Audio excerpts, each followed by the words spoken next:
안녕하세요. 오랜만에 인사를 하게 됐습니다. 제가 어제는 사정이 있어서 아예 녹화를 할 수가 없었어요. 그런 매일 이런 변수에 대해서 제가 대처를 하지 못해가지고 그런 점에 있어서 좀 죄송합니다. 잠깐 코가 막혔는데요. 읽다가 뚫릴 것 같습니다. 오늘 이제 녹화를 시작하긴 하는데 제가 업무가 많은 관계로 많이 읽어드리지는 못할 수도 있습니다. 그래도 최대한 노력해서 읽어보도록 하겠습니다. 오늘도 심리학이 이렇게 재밌을 줄이야에 대해서 읽도록 하겠습니다. 그러면은 시간 관계상 조금 빠르게 읽어보도록 하겠습니다. 좀 양해 부탁드립니다. 최고의 선택보다는 최선의 선택이 낫다. 인어공주의 만족자의 법칙. 인어공주는 점점 말수가 줄었습니다. 왕자님을 향한 그리움이 날로 깊어졌기 때문이에요. 인어공주는 왕자님을 너무 사랑한 나머지 인간이 되고 싶었습니다. 그녀는 고민 끝에 마녀를 찾아갔습니다. 인어공주가 마녀의 집에 도착했을 때 마녀는 이미 인어공주가 왜 자신을 찾아왔는지 다 알고 있었어요. 사람이 되고 싶다면 이 물약을 마시거라. 그러면 네 꼬리가 인간의 다리로 변할 거다. 육지 사람들이 인간이 된 네 모습을 보고 황홀해서 넋이 나갈 테지만 넌 걸을 때마다 가시밭길을 걷는 듯한 고통을 참아야 한다. 그래도 괜찮겠니? 괜찮아요. 어떤 고통도 참겠어요. 잘 생각해봐라. 인간의 몸을 얻으면 다시는 인어가 될 수 없단다. 결코 네 아버지와 언니들이 사는 용궁으로 내려올 수 없어. 게다가 왕자가 진정으로 널 사랑하지 않는다면 넌 물거품이 될 거다. 그래도 괜찮아요. 인어공주는 백지장처럼 창백한 얼굴로 말했습니다. 한 가지 조건이 있어. 넌 아름다운 목소리를 가지고 있으니까 그걸로 왕자를 홀릴 수 있다고 생각하겠지?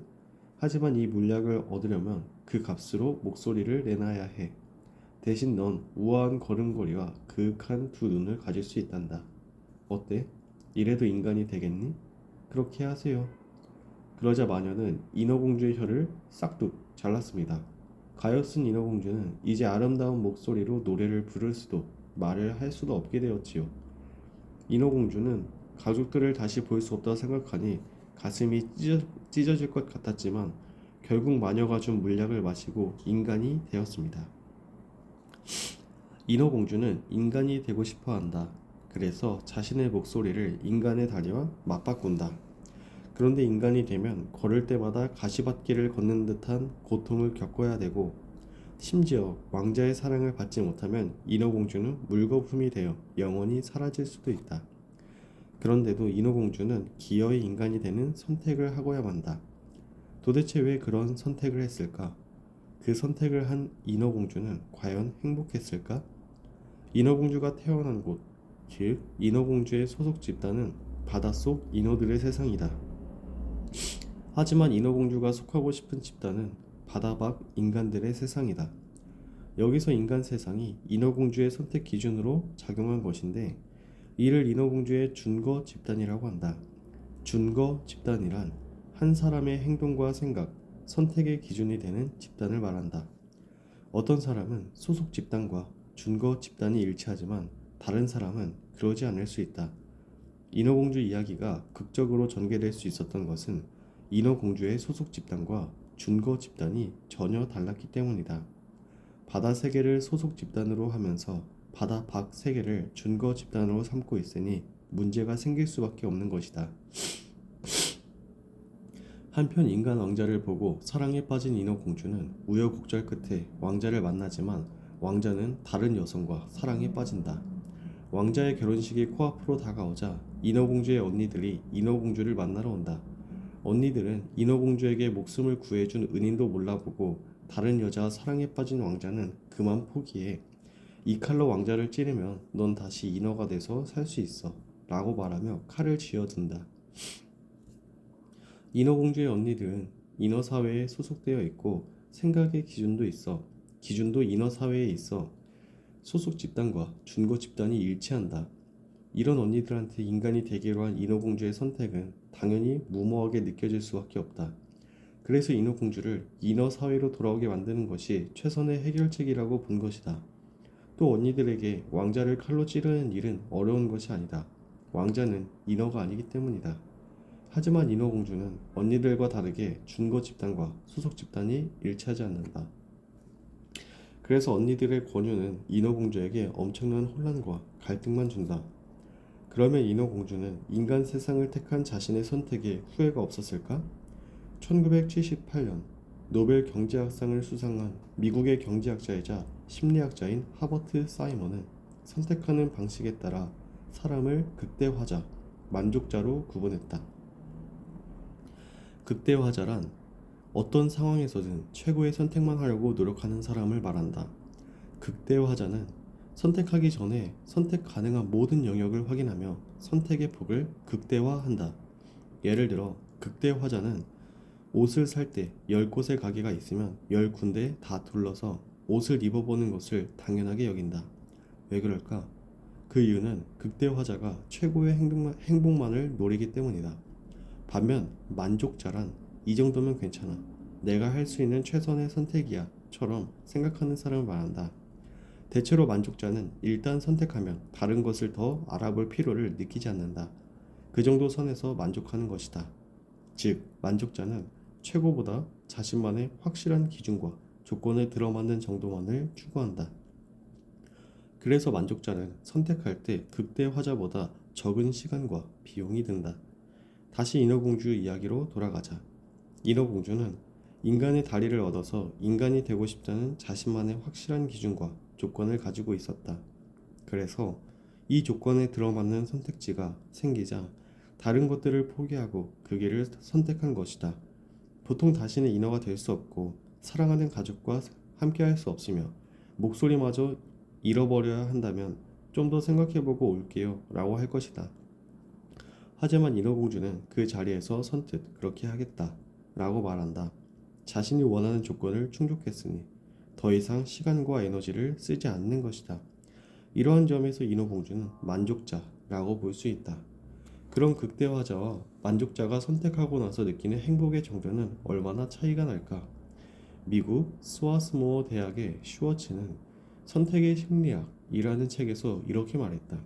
무언가를 선택하려면 여러 가지 대안을 비교하기 위해 많은 인지적 노력과 시간이 필요하며 그 대안 중에서 하나를 선택하게 되면 나머지 선택하지 않은 것들을 기회비용이 된다. 즉, 선택의 결과가 좋지 않거나 더 좋은 대안이 있었음을 알게 되면 나중에 후회하기 쉽다는 것이다. 내 선택이 최고가 아니었음을 알게 될 때 극대화자와 만족자는 서로 다르게 반응한다. 극대화자는 미처 고르지 못한 다른 선택지들을 생각하면서 만족해하지 못한다. 그래서 자신의 과거 선택이 잘못됐다고 계속해서 후회한다. 하지만 만족자는 자신의 선택을 합리화하기 위해 만족하려고 노력한다. 물론 자신이 한 선택보다 더 나은 선택이 있을 수도 있지만 당시에는 그 선택이 최선이었다고 생각함으로써 만족하는 것이다. 목소리를 잃은 인어공주는 왕자님을 구한 사람이 바로 나라고 말도 못하고 발이 땅에 닿을 때마다 가시밭길을 걷는 듯한 고통을 받는다. 그리고 결국 물거품이 되어 영영 사라지게 된다. 그런데도 인어공주는 과연 행복했을까? 그렇다. 그녀는 행복했을 것이다. 왜냐하면 인어공주는 만족자이기 때문이다. 만족자는 극대화자보다 언제나 행복하다. 극대화자는 더 좋은 대안이 있었을지도 모른다는 생각에 선택하고 나서도 불안해하기 때문이다. 물론 자신의 사랑을 이루지 못한 인어공주의 이야기는 비극적이고 슬프다. 하지만 인간이 되기로 한 인어공주의 선택은 그 선택을 아예 안 했을 때보다 인어공주를 더 행복하게 만들었을 것이다. 그런데 애초에 왕자가 인어공주를 생명의 은인으로 기억을 해서 해피엔딩으로 이야기를 끝낼 수는 없었을까? 왜 안대를 쓴 작가는 인어공주를 물거품으로 만들어버린 걸까? 어쩌면 작가는 이렇게 말하고 싶었는지 모른다. 어차피 물거품으로 돌아가는 인생이라면 자신이 원하는 것을 얻기 위해 제 한 몸 던져보는 것이 의미 있는 삶 아니겠는가? 라고 말이다. 한 걸음 더. 선택 결과의 좋고 나쁨은 내가 만들어가는 것이다. 미국 시인 로버트 프로스트가 지은 시 가지 않은 길을 보면 이런 구절이 나온다. 훗날에 나는 어디선가 한숨을 쉬며 말할 것이다. 숲속에 두 갈래 길이 있었다고. 나는 사람이 적게 간 길을 택하였다고.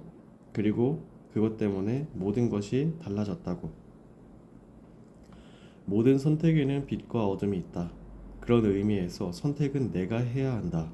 다른 사람의 의견에 따라 선택하면 일이 잘 안 풀릴 때 그 사람을 원망하게 될 가능성이 크다. 그런 상황을 만들고 싶지 않다면 먼저 내가 정말 뭘 원하는지를 깨닫고 거기에 높은 가치를 두어 선택하는 자세가 필요하다. 인지, 부조와 이론에 따르면 사람들은 좋아해서 선택한 게 아니라 선택해서 더 좋아하는 경향이 있다. 인지, 부조와 이론이란 내 생각에 모순이 존재할 때 이러한 모순을 불쾌하게 여겨 이를 감소시키려는 것을 말한다. 즉, 내가 고른 선택지보다 더 좋은 대안이 나오면 불편한 감정을 느끼기 때문에 일부러 이미 내가 선택한 것의 좋은 점을 생각한다는 것이다. 가령 검은색 자동차와 흰색 자동차 중에서 검은색을 선택했다고 하자. 사실 어느 쪽을 선택하든 장단점이 있는데도 불구하고 대부분의 사람들은 검은색 차를 사고 나면 흰색 차는 금방 먼지 껴서 관리하기 불편해 라고 생각한다. 이렇게 함으로써 흰색 차의 가치를 떨어뜨리는 것이다. 반면 검은색 차를 선택한 것에 대해서는 검은색 차가 더 세련된 맛이 있지 하면서 검은색 차의 좋은 점을 부각한다. 옷을 살 때도 그렇고 외식 메뉴를 고를 때도 그렇고 전자제품을 살 때도 그렇다. 결국 좋은 선택은 내가 어떻게 만들어가느냐에 달려있다. 기회가 될 때마다 도움을 베풀어라. 황새의 판결의 상호법칙. 옛날에 꾀꼬리, 뻐꾸기, 따오기는 한자리에 모이기만 하면 서로 자기 목소리가 제일 좋다고 싸웠습니다. 그러자 하루는 꾀꼬리가 제안했습니다. 우리 이렇게 싸우지만 말고 재판을 받아보자. 그래, 황새 어르신이 지혜도 있고 일도 바르게 처리하시니까 그분에게 누구 목소리가 가장 좋은지 결정해달라고 하는 게 좋겠어. 따오기가 대답했습니다. 그런데 사실 따오기는 자기 목소리에 자신이 없었습니다. 며칠 뒤 따오기는 개구리, 딱정벌레, 굼벵이, 지렁이 등 황새가 좋아할 만한 먹잇감을 잡아서 예쁜 조롱박에 담아 황새 집으로 가져갔답니다. 황새는 따오기의 갑작스러운 방문에 조금 놀랐어요. 무슨 일로 나를 찾아왔는가? 황새 어르신, 그동안 기체 평안하셨습니까? 다름이 아니라 꾀꼬리와 뻐꾸기 저 이렇게 셋이서 누구 목소리가 가장 좋은지 황새 어르신께 재판을 받아보기로 했습니다. 그 중에 부디 저를 좋게 봐주십시오. 그래? 하지만 재판이란 건 본디 공정해야 하는 것임을 자네도 알고 있겠지? 네네, 그렇고 말고요. 그리고 따오기는 준비해온 선물을 황새에게 건넸어요. 모쪼록 잘 부탁합니다. 허허, 이거 참. 황새는 난감한 듯 웃으며 선물을 받았지요. 날이 밝자 모두 황새의 집으로 모였습니다. 먼저 꾀꼬리가 고운 목소리를 뽐냈습니다. 황새는 꾀꼬리의 아름다운 목소리에 속으로는 감탄하였지만 겉으로는 이렇게 말했습니다. 네 소리가 비록 아름답지만 가벼워서 쓸데가 없구나. 그 다음에 뻐꾸기가 목청을 가다듬고 고운 소리를 냈습니다. 황새는 역시 속으로는 감탄했지만 이렇게 말했습니다. 네 소리도 비록 아름다우나 근심이 많아서 슬프게 들리는구나. 그 말을 들은 뻐꾸기는 창피해하며 물러났어요. 그러자 이번에는 따오기가 자신만만하게 큰 소리를 냈습니다. 황새는 시끄러워서 귀를 틀어막고 싶었지만 흐뭇한 미소를 띠며 이렇게 말했답니다. 네 소리가 으뜸이다. 네 목소리는 웅장하고 대장부의 기상이 담긴 목소리로다. 오는 것이 있어야 가는 것이 있다 라는 말이 있다. 이는 상호성의 법칙을 잘 설명해주는 말이다. 즉, 누가 당신을 위해 무언가를 베풀었을 때 당신은 빚진 마음이 들어서 당신도 그 사람을 위해 무언가를 하게 된다는 것이다. 마치 이 동화 속의 황새처럼 말이다. 황새는 따오기가 준 선물을 받고 재판에서 따오기의 편을 들어준다. 만약 황새가 따오기의 선물을 받지 않았다면 뻐꾸기, 꾀꼬리, 따오기의 목소리를 평가할 때 공정하게 판결을 내리려고 했을 것이다. 이러한 상호성의 법칙을 잘 보여주는 실험으로 심리학자 데니스 리건이 한 실험이 있다.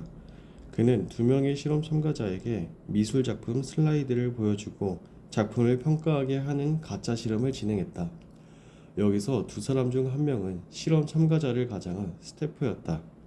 이 스태프의 역할은 가짜 실험을 하는 도중 쉬는 시간에 방을 나갔다 들어오면서 콜라를 가지고 와 마시는 것이었다.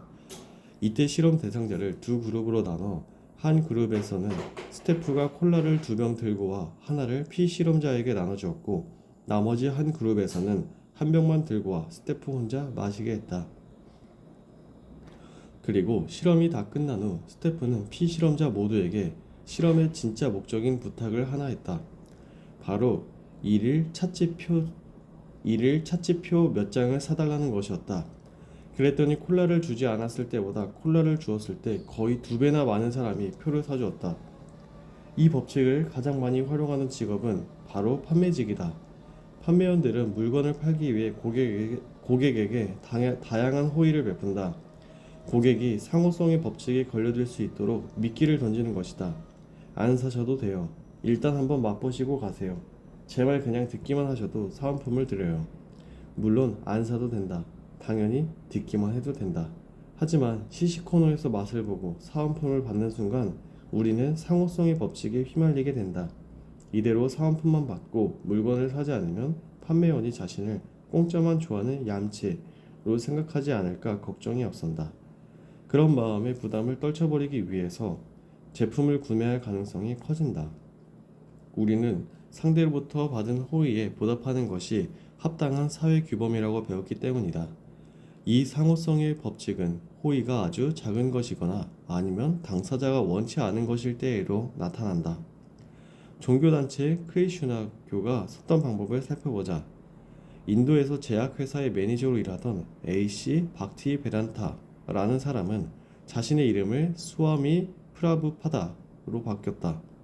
그리고 미국에 건너가 크리슈나라는 신을 숭배하는 종교단체를 설립했다. 그는 10년이 채 안 되는 기간 동안 미국에 있는 40개의 사원을 포함해서 세계적인 네트워크망을 설립할 수 있는 자금을 모으게 된다. 여기서 놀라운 사실은 그 돈을 길거리에 지나다니는 일반 사람들을 대상으로 모았다는 것이다. 도대체 어떤 방법을 썼길래 수많은 사람이 이 종교단체에 기부를 했을까? 심리학자 로버트 치알디니는 크리슈나 교도들을 관찰해 그 이유를 알아냈다. 비결은 바로 꽃 한 송이였다. 방법은 이렇다. 교도들은 지나가는 사람에게 대뜸 다가가 꽃을 억지로 선물했다.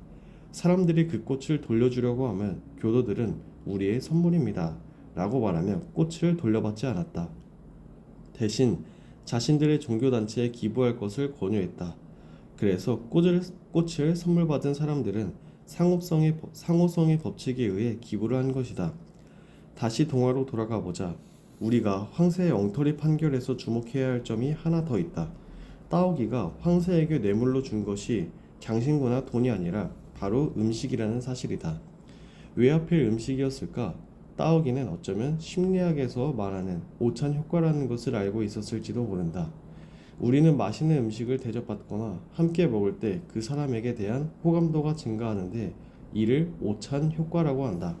흔히 하는 인사말인 언제 밥 한번 먹자 또 바로 오찬 효과에서 나온 말이다. 그렇다면 왜 음식을 대접받았을 때 상대방의 부탁을 더 잘 들어주게 되는 걸까? 그 이유는 맛있는 음식을 먹으면 기분이 좋아지는데 이 긍정적인 기분이 함께 있는 사람에게까지 옮겨가기 때문이다. 심리학자 라즈라는 이를 증명하기 위하여 대학생들을 두 집단으로 나누어 실험했다. 그는 몇 가지 정치적 주장이 담긴 녹음 파일을 두 집단에게 모두 들려주었다. 그런데 한 집단은 맛있는 음식을 먹으면서 듣게 했고 나머지 집단은 가만히 앉아서 녹음 파일을 듣게 했다. 그랬더니 맛있는 음식을 먹으면서 정치적 주장을 들은 집단이 그렇지 않은 집단보다 정치적 주장을 좀 더 호의적으로 평가했다. 이러한 실험을 통해 알 수 있듯이 동화 속 따오기처럼 누군가를 설득해야 한다면 맛있는 음식을 대접하면서 상호성의 법칙을 활용하는 것도 좋은 방법이다. 하지만 황새의 입장에서 음식은 정당한 판결을 내리지 못하기 위한 뇌물이기도 하다. 그러니 상호성의 법칙이 주는 의무감에서 벗어나고 싶다면 의도가 있는 호의는 거절해야 할 것이다. 물론 황새의 입장에서 따오기가 들고 온 것은 뇌물이 아니라 선물이라 볼 수도 있지 않나? 라고 말하는 사람도 있을 것이다. 뉴스에 부정부패 사건이 보도될 때 당사자가 뇌물인지 몰랐다. 그저 친해서 주고받은 선물이라 생각했다. 라고 말하는 것처럼 말이다. 하지만 자신의 판단을 흐리게 하는 선물은 뇌물일 확률이 크기 때문에 이를 경계하는 것이 좋다.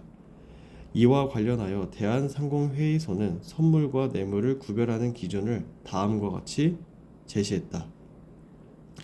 받고 잠이 잘 오면 선물, 잠이 오지 않으면 뇌물, 남들이 알았을 때 문제가 없으면 선물, 그렇지 않으면 뇌물, 다른 직위에 있어도 받을 수 있으면 선물, 그렇지 않으면 뇌물. 한 걸음 더, 부정한 청탁에서 벗어나려면 자기 입증 효과를 기억해라. 상호성의 법칙이 아니더라도 뇌물에 넘어가는 이유는 또 있다. 바로 자기 입증 효과다. 자기 입증 효과란 자신을 알아봐주는 사람에게 호감을 느끼게 되는 것을 말한다. 로체스터 대학의 제니퍼 캐츠 교수는 사람들이 어떤 칭찬에 호감을 느끼는지 알아보기 위해 실험을 진행했다. 그는 실험 참가자들에게 짧은 자기소개서를 작성하도록 하고 이것을 바탕으로 칭찬을 해주었다. 예를 들어 내 이름은 김철수예요. 취미는 그림 그리기입니다. 라고 자기소개서를 적었다면 들려준 칭찬은 다음과 같았다. 그림 그리기를 좋아하신다니 정말 멋지네요. 정말 친절하고 멋지신 분 같아요. 그 다음 실험 참가자들에게 어떤 칭찬이 더 기분이 좋고 호감을 느끼게 했는지를 물었다. 언뜻 생각하면 둘 다 좋은 말이지만 첫 번째 칭찬에 더 많은 호감을 느꼈다. 라고 말한 사람이 30% 정도 더 많았다. 그 이유는 자신도 동의하는 부분에 대해서 칭찬을 했기 때문이다. 내가 알고 있는 나의 모습을 상대방도 알아봐 줄 때 진정으로 인정받는 느낌이 든다는 것이다. 뇌물을 제공하는 자는 이런 마음을 잘 알고 있다. 그래서 물건만 덩그러니 주는 것이 아니라 상대방을 한껏 치켜 세우면서 나의 진정한 가치를 알아봐 주는 사람이라는 느낌도 함께 준다. 이것 때문에 뇌물을 받는 사람은 뇌물을 준 사람을 도울 수밖에 없게 된다. 이러한 심리 효과를 미리 알고 있어야 부정한 청탁으로부터 자신을 지킬 수 있을 것이다. 네, 오늘은 여기까지 읽도록 하겠습니다. 저도 더 읽고 싶고 좀 더 많은 이야기를 하고 싶은데요. 아쉽게도 이제 업무 시간이 좀 다가오고 제가 할 일이 조금 많다 보니까 오늘은 이제 여기까지 하도록 하겠습니다. 이제 꽃샘추위가 다가왔습니다.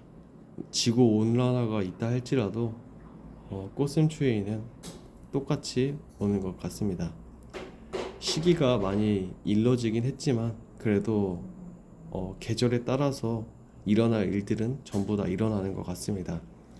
그러니 여러분들도 감기 조심하시고요. 그리고 무엇보다 꽃샘추위 때 감기를 조심해야지 벚꽃도 또 마음 편하게 볼 수 있기 때문에 건강한 몸으로 봐야지 더 좋잖아요. 그러니 밥도 잘 챙겨 드시고 옷도 따뜻하게 입어서 좋은 하루 보내길 바랍니다. 일하는 것이 많이 힘들기도 하고 지치기도 하지만 항상 힘내시고 저도 힘내는 그런 날이 됐으면 좋겠습니다. 그러면은 내일도 인사 뵙도록 하겠습니다. 안녕.